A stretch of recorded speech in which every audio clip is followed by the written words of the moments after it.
De volta com o Good News. Já já você confere a última parte da nossa expedição pelo Corredor das Onças. Só que antes disso, acupuntura em animais. As agulhadas salvam a vida de um tigre doente no zoológico de Israel.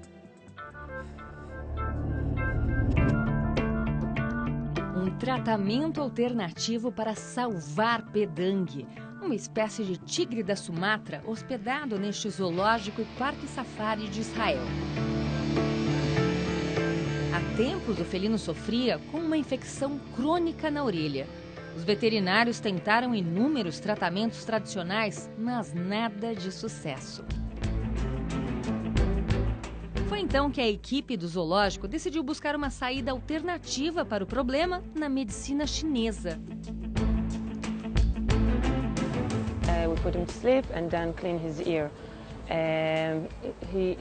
Nós o colocamos para dormir e limpamos sua orelha. Ele não é capaz de cuidar disso sozinho. O que nós fizemos hoje foi a acupuntura em pontos que devem ajudá-lo a resolver a doença sozinho a partir daqui. Depois de anestesiado, é hora da equipe do parque entrar em ação. E haja força para levantar este tigre de quase 300 quilos. A operação envolve 6 funcionários e muita disposição. Comum na medicina chinesa, a técnica terapêutica tem sido adotada no tratamento de muitos animais. Mas quando se trata de um felino selvagem, o desafio é ainda maior. Nós fazemos isso diariamente em gatos, cachorros, cavalos, vacas. Mas é mais difícil fazer isso em animais selvagens, já que você não pode chegar perto deles. E já que está anestesiado, os veterinários do zoológico aproveitam a tranquilidade de pedangue para coletar amostras de sangue e pele do animal. Com os resultados das análises, a equipe consegue acompanhar passo a passo a recuperação do felino, que a qualquer momento pode acordar e voltar a encantar os visitantes.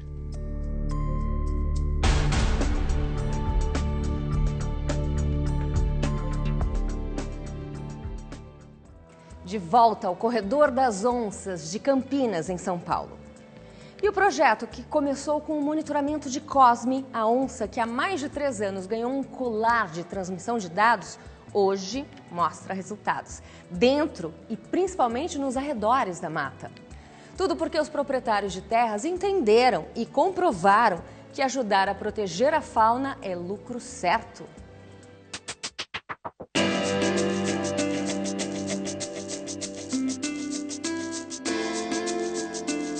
Então, a presença da jaguatirica nessa área significa que essa área ainda tem um bom potencial para conservação. Então, essa aqui é uma pegada do mão pelada. Mão pelada. Isso, que é das espécies de carnívoros que tem aqui nesse fragmento florestal. Certo. É importante dizer que a gente não tem uma única espécie de carnívoros. Então, a gente tem vários carnívoros que vivem aqui. Então, eles vivem como? Sinal de que tem presa suficiente para manter toda essa diversidade de carnívoros aqui. Então, por isso, a gente procura estudar os carnívoros, porque eles nos dão um indicador da qualidade ambiental da área. Sem dúvida. A gente está a quantos quilômetros de Paulínia, por exemplo, aqui? Em linha reta, a gente está a menos de 10 quilômetros da cidade de Paulínia. Olha que maravilha. Tem mais algumas aqui perto? Não? Nós temos ali na frente uma pegada de jaguatirica e de tatu. Vamos lá, então. Em campo, a analista ambiental do ICMBio coordena o projeto Corredor das Onças, que tem como principal objetivo criar áreas de mata densa conectadas e permitir a livre circulação de felinos e outras espécies na região. Um desenho de habitat criado por este professor de ecologia da Unesp. Uma vez que a gente traçou o perfil das principais espécies, desde as que são predadores de topo, como os felinos, canídeos, até espécies de herbívoros de médio e grande porte, aves, a gente conhecendo essas espécies, a gente pode definir quais serão as possíveis estratégias para se definir os corredores ecológicos em cada região.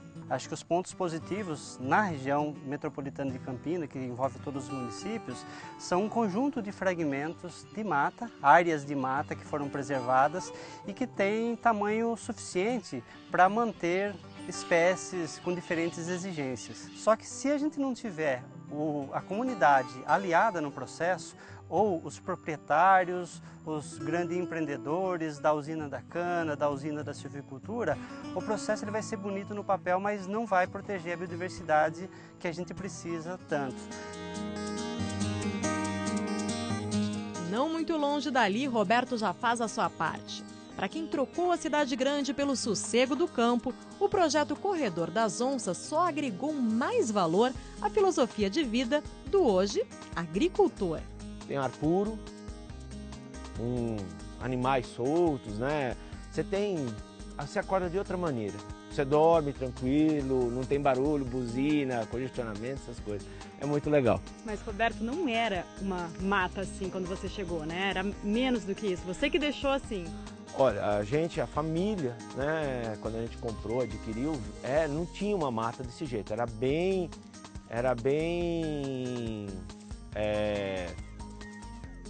pouca. Com o tempo, o que a gente foi fazendo? E a gente plantou, foi plantando, e agora a gente está vendo, depois de 11 anos, a mata que você está vendo aqui foi um fruto desse trabalho da família toda, plantar uma aqui, outra lá. Pau-Brasil, paineira. Agora, espécies de árvores nativas da região crescem na propriedade de seu Roberto e muitos animais voltaram a circular por aqui. Roberto, que bicho que tem aqui?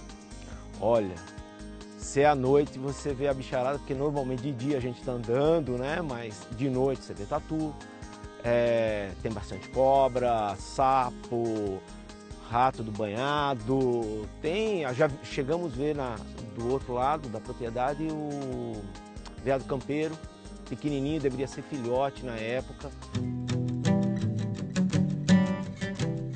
E o agricultor não descuida um só minuto desse compromisso com a natureza.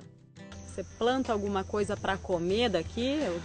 A gente colhe o que a gente tem, né? Nós temos um pomar aí de banana que a gente tem, em aproximadamente umas 1.400 pés, né? Já produzindo. Temos quase 1 hectare de maracujá, né? E abacate. Fora que a gente tem para consumo nosso, né? Verdura, aí as mais não é tanto para vender. A gente evita totalmente o uso de qualquer química nesse sentido.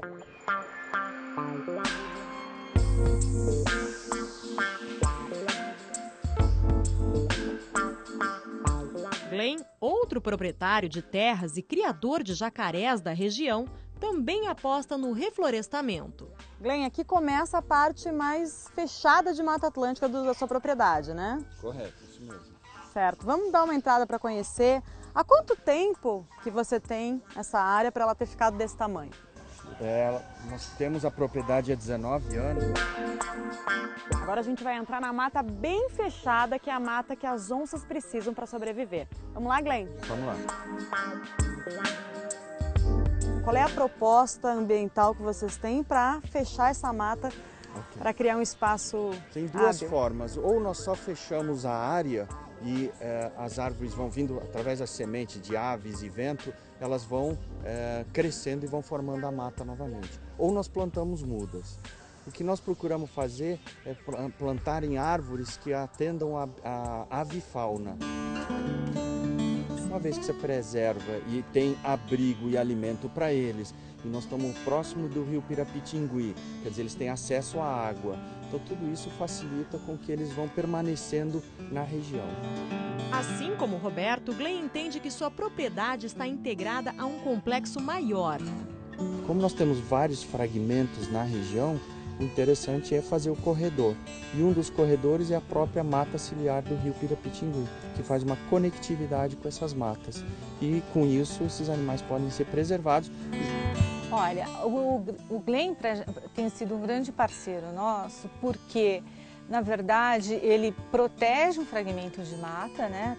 Mata Atlântica, que hoje é o principal abrigo, como eu falei, esses fragmentos florestais, eles servem de refúgio para essa fauna que ainda vive aqui. A gente precisa estabelecer uma cultura de realmente respeitar e saber que, como nossos vizinhos, nós temos a fauna silvestre e o ambiente que ela protege, que ela abriga. Normalmente os fragmentos florestais que sobraram aqui na região são fragmentos que abrigam nascentes, né? Então se eles abrigam nascentes, deles saem cursos d'água.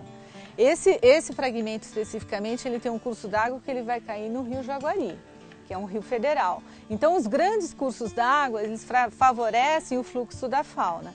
Então o que acontece? A gente está aqui, o que a gente chama de matriz de cana, que é a cultura que domina na região é a cana-de-açúcar. Nós temos mais de 40 mil hectares de cana plantados aqui. E os fragmentos, eles estão imersos nessas culturas de cana. Então, à medida que a gente fizer o reflorestamento dos cursos d'água que saem desses fragmentos florestais, a gente vai favorecer a conexão de um fragmento com o outro. E isso vai favorecer o fluxo da fauna.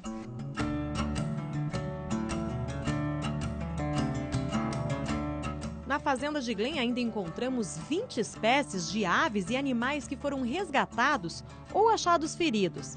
Depois de tratados, todos serão devolvidos à natureza.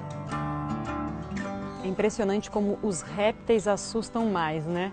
Eu entrei lá na onça e não deu problema nenhum, mas eu olhei para ela aqui e eu falei, gente do céu.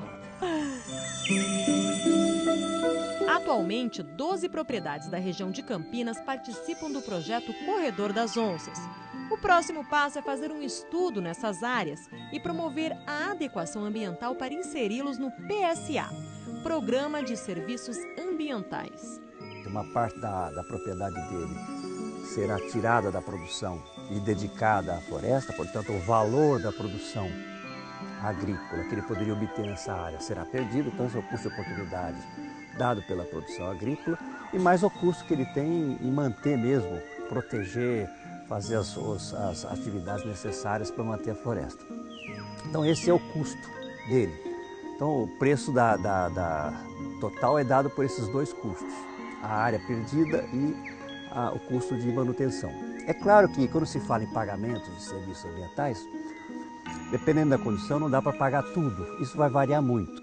A prática não inviabiliza a entrada de outros parceiros, empresas preocupadas com a questão da sustentabilidade. Exatamente. A empresa ela é parte de um sistema, né? E se nós voltarmos para a ideia do tripé, né? o desenvolvimento ambiental, econômico e social, a empresa ela tem que ter ganhos, né? Recursos financeiros para poder muitas vezes financiar outros projetos, mas esse lucro ele pode ser parte dele aplicado no desenvolvimento do setor ambiental. Neste caso, a parceria entre o governo local, órgãos federais, ONGs e principalmente os proprietários de terras da região vira uma via de mão dupla, com ganhos para todos, principalmente para a natureza. A proposta crucial desse projeto é conscientizar as pessoas de que o meio ambiente nos presta um serviço, né? Que é o serviço de melhoria da qualidade do ar que nós respiramos, melhoria da qualidade da água que nós bebemos, né? Ao mesmo tempo, controle de pragas, por exemplo. Esses fragmentos que sobrevivem nessas áreas, nesses fragmentos nós temos biodiversidade. Nós temos uma infinidade de, por exemplo, insetos que nunca foram catalogados e que esses insetos podem fazer o controle biológico de pragas de algumas culturas. Então é essa ideia que a gente quer mostrar para a sociedade. Precisamos de pessoas que estejam interessadas em preservar o meio ambiente e que possam estar nos ajudando a construir esse recinto.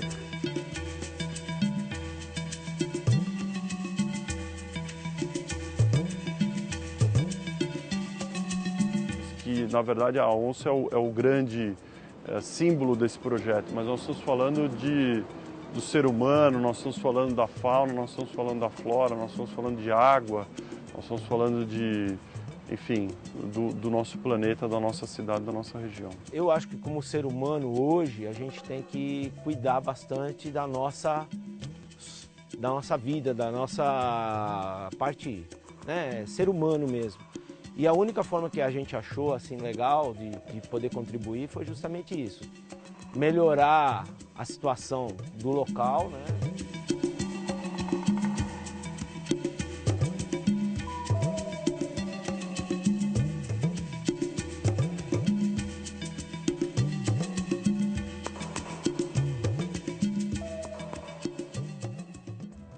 Good News está chegando ao fim, mas antes disso, um exemplo da Nigéria pode servir de inspiração para nós aqui no Brasil. São as escolas flutuantes e ecologicamente corretas. Dá só uma olhada.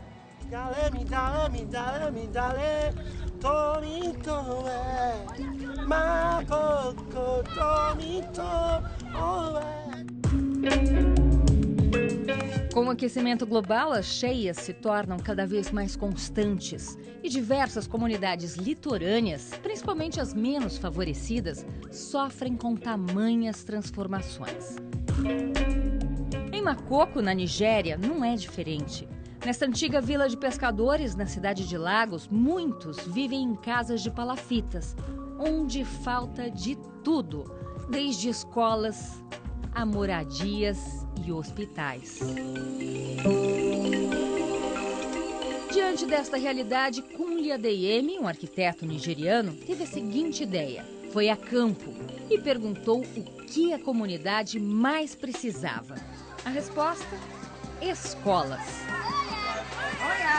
Foi então que criou a Escola Flutuante. Capaz de atender até 100 alunos, a estrutura é sustentada por cerca de 250 barris de plástico e tem 3 andares sobre 32 metros quadrados.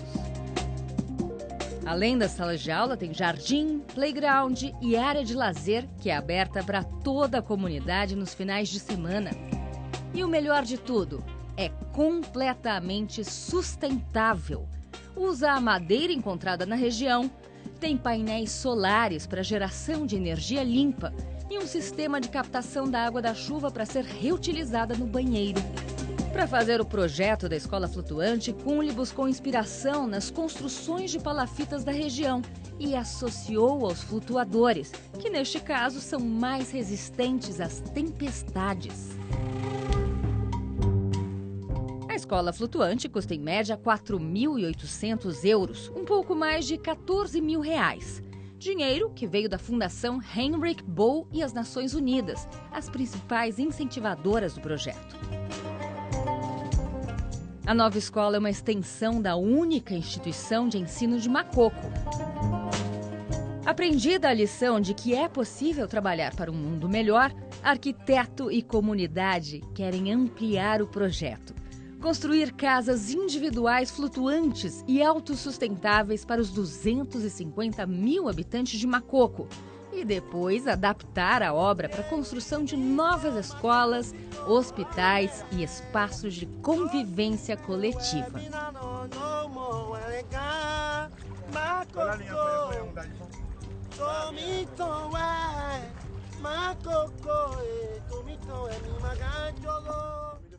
O Good News de hoje fica por aqui, mas você pode rever esta e outras matérias no nosso site, redetv.com.br/Good News. E também estamos no Facebook. É só procurar por Good News, espaço Rede TV. E a gente se encontra na semana que vem. Tchau!